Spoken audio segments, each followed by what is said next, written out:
गेल्या काही दिवसांपासून अचानक दडी मारलेल्या पावसाची रत्नागिरीत सकाळपासून दमदार एंट्री झाली आहे। कोकणात सध्या पेरणीच्या कामाला सुरुवात झाली आहे, मात्र पावसानं दडी मारल्यामुळे शेतकरी चिंताग्रस्त झाला होता।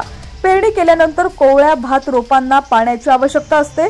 यातच आज सकाळपासूनच पावसानं दमदार एंट्री केल्यामुळे शेतकरी राजा सुखावल्याचं चित्र सध्या दिसून येत आहे। गेल्या काही दिवसांपासून रत्नागिरी जिल्ह्यात अचानक पावसानं दडी मारल्यामुळे कडाक्याच्या उन्हामुळे नागरिक देखील हैराण झाले होते। पावसाच्या आगमनामुळे उकाड्यानं हैराण झालेल्या नागरिकांना देखील यामुळे दिलासा मिळालाय। दरम्यान काल हवामान विभागानं जो अंदाज वर्तवला होता तो आता खरा होताना पाहायला मिळतोय।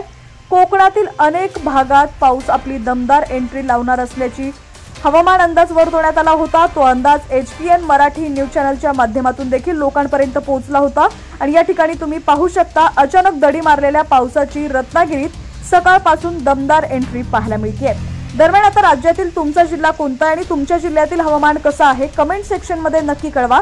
चॅनलवरती नवीन असाल आणि अजूनही YouTube वरती HPN मराठी न्यूज चॅनलला सबस्क्राइब केलं नसेल तर आत्ताच सबस्क्राइब करा। फेसबुक वरती जर तुम्ही ही बातमी पाहत असाल तर आमच्या HPN न्यूज चॅनलच्या पेजला देखील फॉलो करायला विसरू नका।